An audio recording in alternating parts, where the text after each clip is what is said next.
Hi guys, I'm just making a short video while I drive home from work. Or I don't know how short it'll be. I guess it'll just depend on how much I talk. Today was my first day back at work after the passing of my brother. I'm not even sure if I'll post this. I just kind of felt the need to talk. It was a rough day.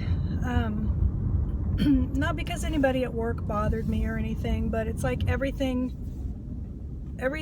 little things make me think of my brother. And I also struggled with whether or not I should say anything about how he passed, but then I thought maybe I should, because I know there are a lot of younger girls that watch my Bon Jovi unboxings, and then they're just that I think I kind of just want to say something to. But and then also all of you that have been my friends for a really long time on here, and some of you I have become friends with outside of YouTube, and I share a lot about my life. And my brother took his own life, and that's been extremely difficult for the family. And I just want to mention it, because if any of you are thinking about taking your own life, you are worth so much more than you think you are. My sister had mentioned that my brother told her a couple of times, a long time ago, that if he passed, probably nobody would come to his funeral. All the pews were full at his funeral. So many people loved him. But I think he just didn't believe it. I don't know. No, but none of us know why he did what he did. And we'll never know. Because we thought he was doing well. I mean, he had just talked to his daughters. He was just getting ready to start a new job. I mean, everything seemed to be...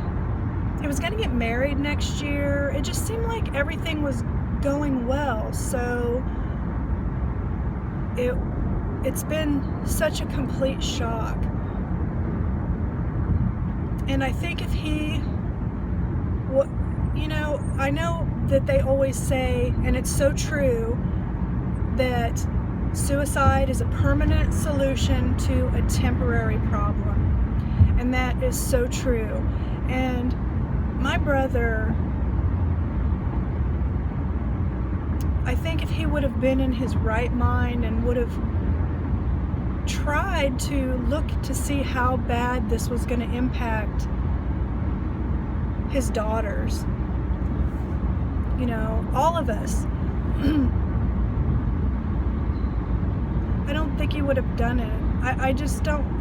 I mean, I'll never know.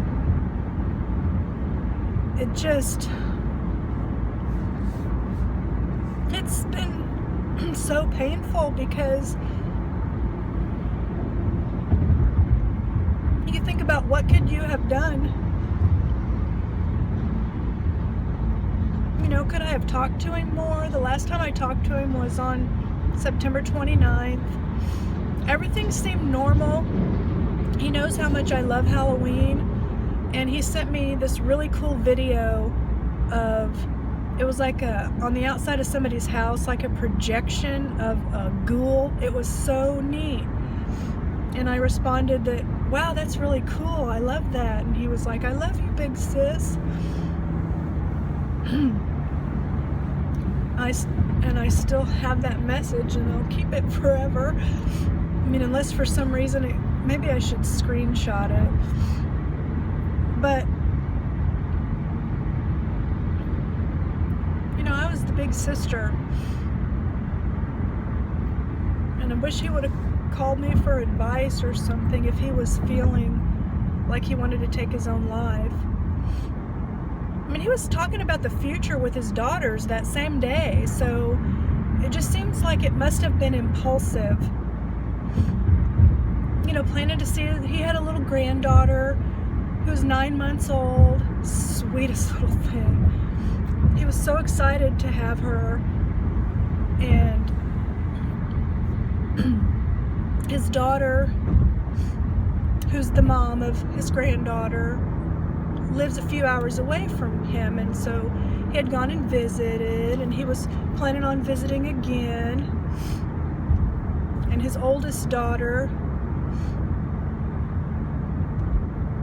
lived closer, so he got to see her more, and he talked to his daughters all the time. He loved his daughters.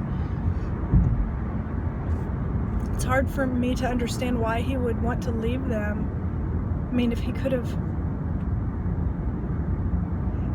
ever known what the anguish that they have gone through. I mean, that will haunt me, seeing those girls so agonized. You know, just lingering at his coffin, looking at their dad, sobbing, not able to understand why. The hurt that my mom has gone through. There were 7 of us. I was the oldest. David was 2 years younger than me. And my mom was trying to be strong for all of us kids. And finally the floodgates opened, and it was, you know, she kept going up to his casket and rubbing his head. And she finally, like I said, the floodgates just opened, and she was crying out, my baby, my baby. You know, God, please take me. And, you know, because she was hurting so bad. And, you know, there's the 6 of us all surrounding her and hugging her and telling her we love her and we want her to stay for us. And that just, you know, stop trying to be strong for us. Just let it out, you know, grieve like you should grieve. We all grieve in our own ways. And, you know, she's his mom.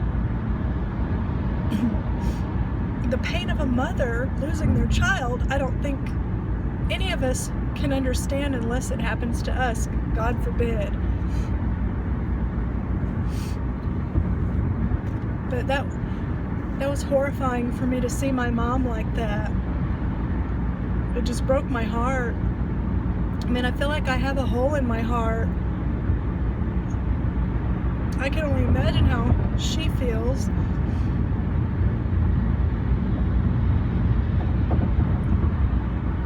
I mean, I think if he could have seen, even the people that he worked with were there. My brother worked with, he was a tree trimmer, and he worked with a couple of guys that are Hispanic, and they didn't speak very good English. And so one of my sisters is fluent in Spanish, and he was learning some things from her, and then he had gotten him some books, and he taught himself to be able to communicate, you know, and just say things so that they would know that he wanted them to know that he thought they were a good worker, or, just give them compliments or say good morning, or, just have little conversations and stuff. And they were there.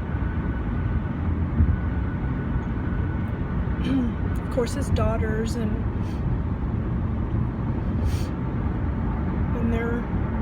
he just had the one granddaughter. All us kids, and all of our significant others and family. We have a cousin that, when I was growing up, it's like he was another brother. And then when we were kids, they moved to Texas.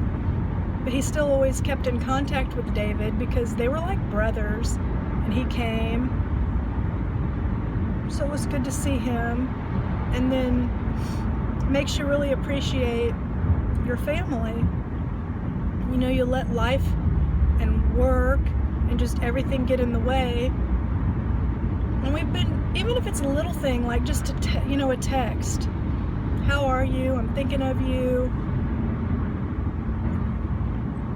Just all those little things.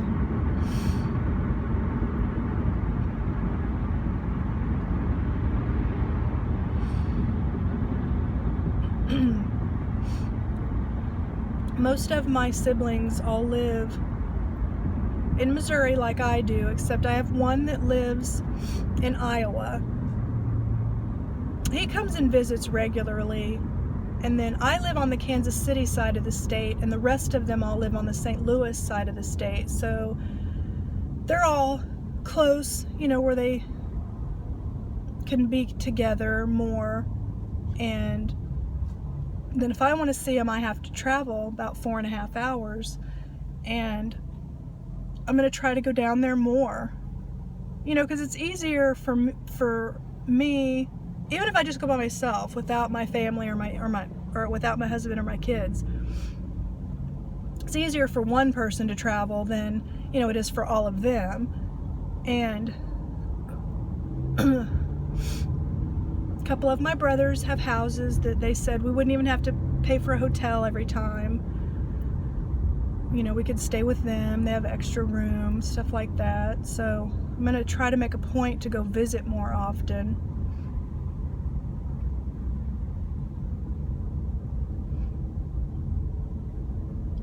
But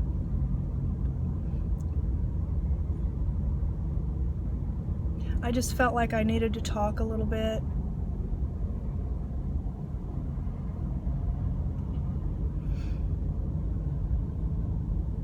Did I say today was my first day back to work? The timing, it's next week. I try to take the week of my vacation off, and I have for like the past 5 years, or the week of my birthday. The week of my birthday I try to take off as vacation. My birthday is on October 21st, so I'm taking next week off. That's been planned all year. So my company, I got 5 days of bereavement. So my brother passed on Monday the 3rd. His funeral wasn't until Friday. So I worked on Monday and Tuesday, and then on Wednesday my husband and I went to the St. Louis area and stayed there Wednesday, Thursday, Friday, Saturday, Sunday. And then Monday was Columbus Day, and I work for a bank, so we had that day off because the Federal Reserve is off. And then I took Tuesday and Wednesday as my other 2 bereavement days. So then I went back today. 5 days isn't enough, but I feel really bad for people that don't get any bereavement time, or like my husband, he didn't get to take that much time off because if he doesn't work, he doesn't get paid. I get paid bereavement time, so I'm very thankful for that. And so then I'll work tomorrow, and then I'll have a week off.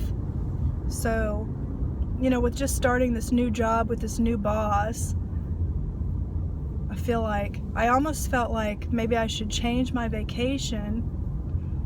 But then I thought, I need more time, and I've had this scheduled, And she's been so nice. She's been very kind to me.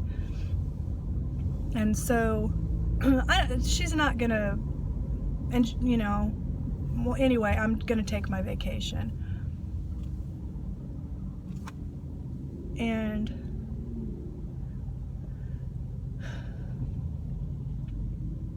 I don't know, it's just, oh, and if you're not an organ donor, I would ask that you please consider being one. My mom didn't even know he was an organ donor. He never really talked about it, but I don't know how it works in every state, but in Missouri, when you get your driver's license, you can register to be an organ donor, and he had registered to be an organ donor the last 6 driver's licenses that he had gotten. And I am a registered organ donor, and so is my husband. And I will continue to be, in honor of him.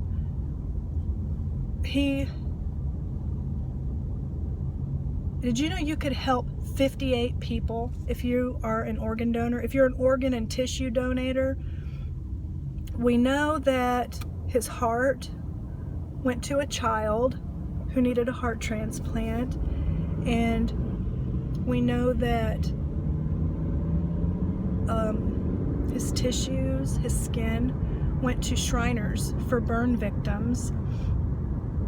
He also donated his eyes, and I'm going to stop talking about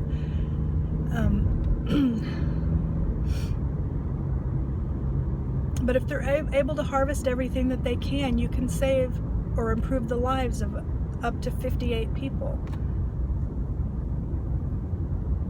which is remarkable. And the organ donor, I don't know the name of it, the association or whatever it is that runs all of that, was very kind to my mom. And she didn't really have a choice in the matter. She couldn't have said, no, you can't, because he registered and it was his choice. But they didn't put it to her like that. They were very gentle with her, and I don't know how to explain it. They were wonderful. And they gave all of us kids and my mom and dad these green rubberized bracelets, the kind that you see for, all different kinds of cancer awareness, autism, just all kinds of those little rubbery, and it's a organ donor one, and it's green, and they gave us these little pins for your lapel or whatever. And they gave my mom a bronze medal that it has their symbol on the front, and then on the back there's a phrase, talking about organ donation, and she gave that to me. So I was honored by that. And I ordered, it's just in a little box with some foam around it, so I ordered should come to, I think it got delivered today, a little case that will hold a medal or something like that. So I'm going to put it in that, and I have a picture of him. And then a really good friend of mine that works at the bank I work at, she lives in Oregon now, but she did live in California for many years. But we got to know each other just through talking on the phone and stuff, and actually went on a trip to Chicago, me, her, and another person that I used to work with. And she's just a really kind person. And her brother took his own life 2 years ago. And she sent me the most beautiful bouquet of flowers, and it had a porcelain angel on it. So I took the angel and I wrote on the bottom of it, for David, and I wrote October 16th, 1972 to October 3rd, 2016 on the bottom. And I'm going to put the angel and his picture and his organ donation medal altogether.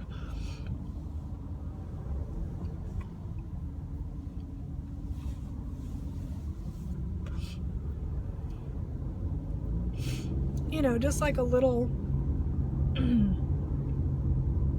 display to honor him.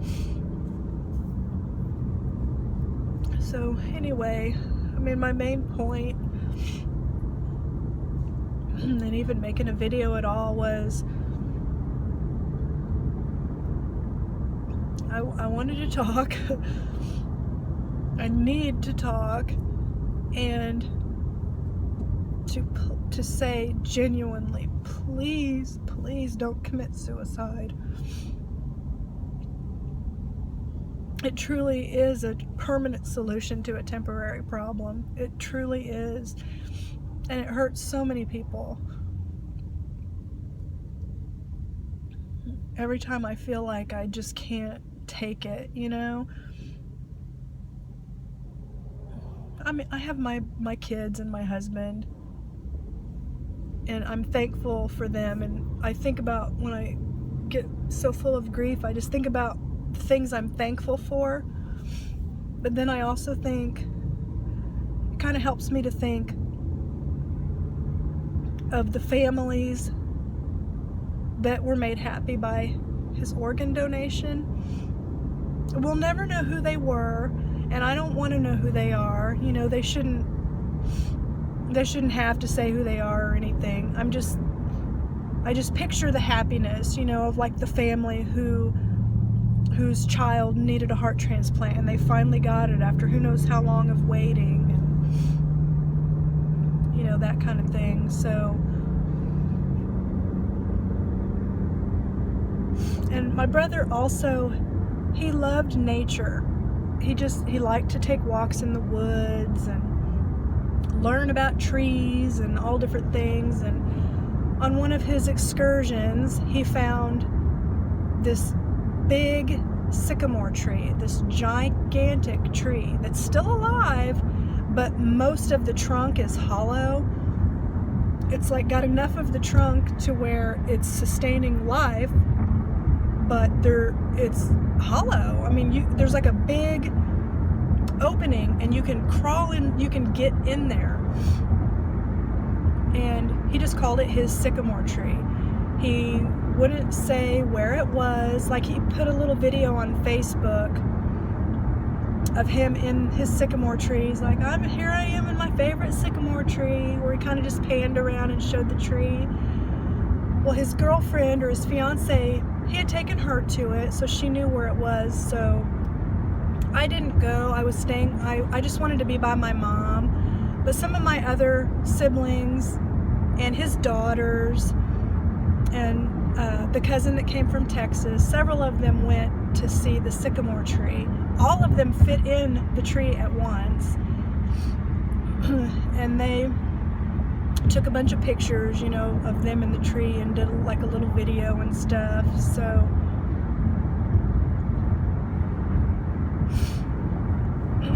I want to go to that tree sometime. I think we're going to try to go to the St. Louis area at Thanksgiving time, because I have the Friday after Thanksgiving off. So I think we're going to try to go up there for Thanksgiving. So I really just feel like I want to see everybody. I don't know if my brother from Iowa, if he'll be in town or not. I don't know, but I like to just be able to see as many of them as I can, and I want to see my mom and dad. My mom's doing about as well as can be expected. She's just trying to keep herself busy. But all of you who have lost a loved one, you know how it goes. You have your moments where it's almost like you forget, you know, you get busy, you're doing something else, and then all of a sudden you remember, and so then the grief hits you. And then other minutes I think about, like when we were kids, playing kickball or learning how to ride our bikes. Or my brother was kind of a brat when we were kids. And if there was trouble to be found, he would find it. And Remember back in the day when if you said a bad word, your mom would put soap in your mouth? I never did that with my kids, but my mom put soap in his mouth one time. He blew bubbles. He didn't even act like it bothered him. He blew bubbles. And he also, when we were kids, my mom had to institute a rule at Christmas because he would try to wake us up. He thought anytime after midnight was morning, and that you could wake everybody up. And so she had to institute a rule, about how early you could get up. But I remember,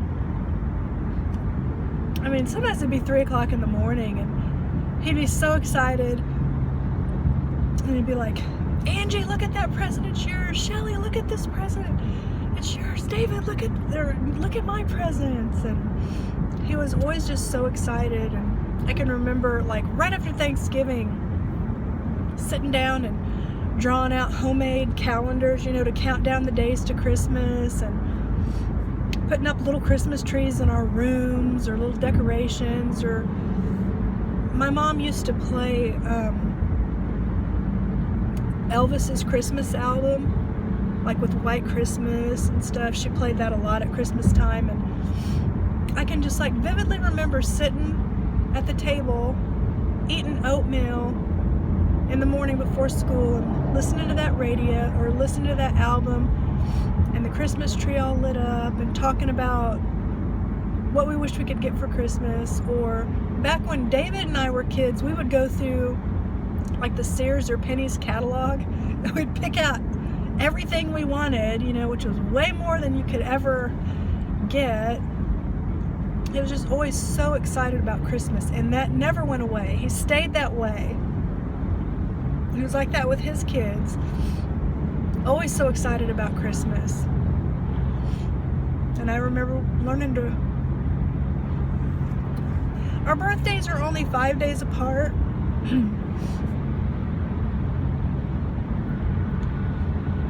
His birthday's on October 16th, and mine is on October 21st. And we're 2 years apart, but for those days in between our birthdays, I was just to tell all his friends, I'm only 1 year younger than Angie. Go around, I'm only 1 year younger. And I'd explain to him, well, you were born in 1972 and I was born in 1970. But I remember my mom sometimes would try to celebrate our birthdays together. And I remember being mad because I wanted my birthday to just be mine. I didn't want to have to share it. I'd give anything to share it. No. But I remember one year we got bikes. You remember those kind that had the banana seats? And the little handle behind, and we were trying to just teach ourselves how to ride our bikes. And we lived in this house that the garage was detached, and it was like the end of the driveway. We slammed into that garage so many times trying to learn how to ride our bikes, but we did it. I remember bike riding, and like I said, playing kickball. And he used to cheat when we would play board games. He was, your typical little brother. He would aggravate me. Got in our share of fights, fist fights even, when we were kids. He has a scar right here on his head. I don't remember how little we were. We were pretty young. And we got into a scuffle, and I pushed him really hard, and he slammed into the door frame, and it busted his head open. And so we had to go to the emergency room and get stitches. And I felt so guilty about that. And also I was scared because I knew I was going to be in trouble.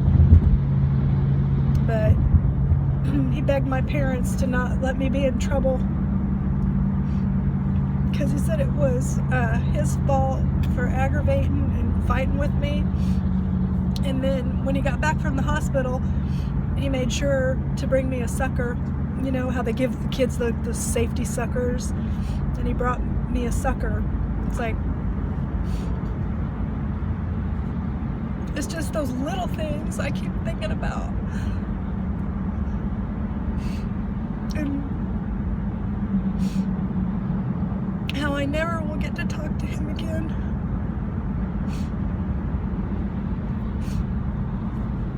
And I think about his daughters. My sister Shelly, she said, you know, the best parts of Dave are still here. They're in his girls. And she's right. And you look at them and you see him. But they're hurting so bad right now. And I wish I could help. There's just, you know, you can't take away anybody's grief and pain. Nothing's gonna take that away. We just need time to pass.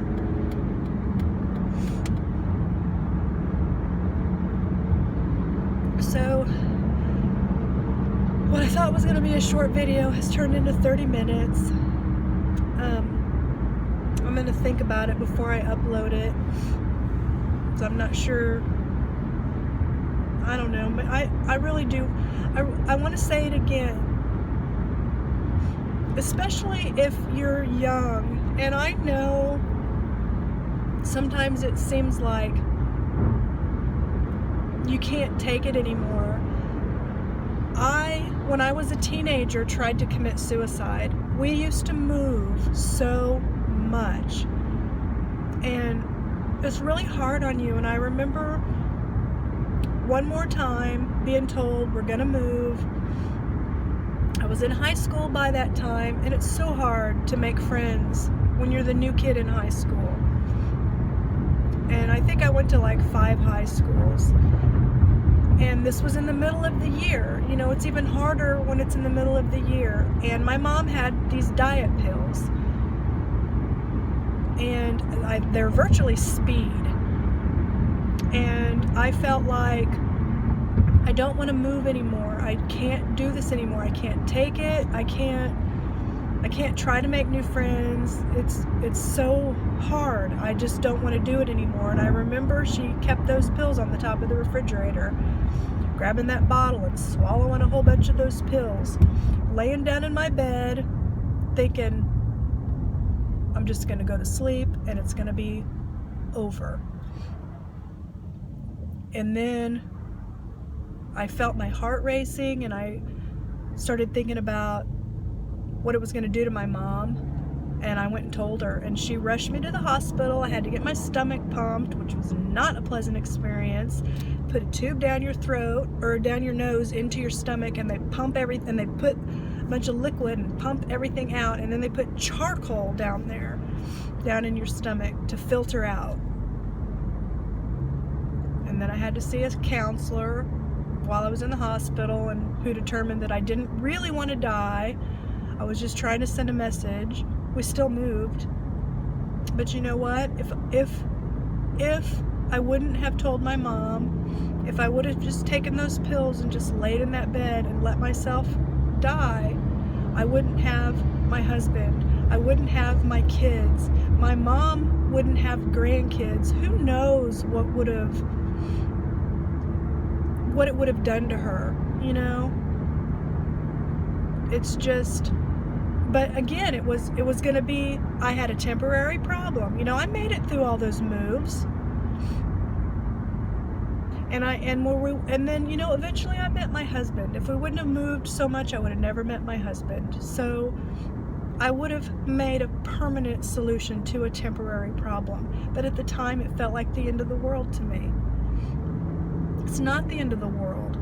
If you are considering suicide, remember the people that love you. They love you so much. So please don't do it. And that's my main motivation to make a video, is I just want to say that. Because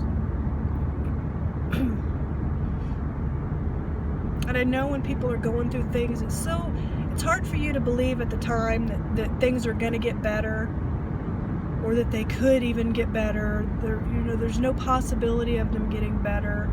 But do you really want to be permanently gone? I don't really know what else I can say other than to just beg you to please think about your family and everybody that you'll leave behind, that will wonder what they could have done to change it, what they did wrong. They will feel guilty.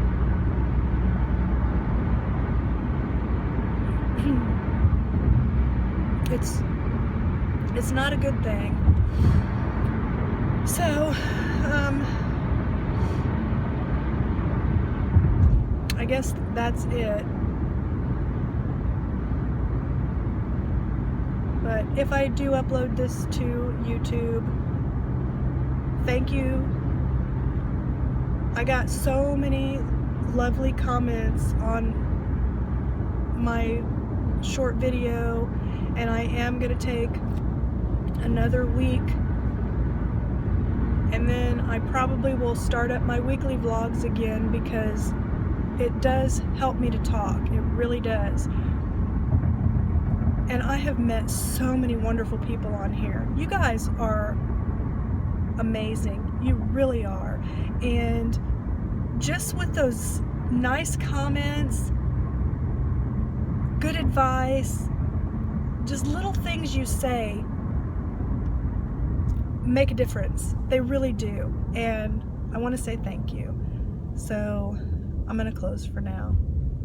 Thank you.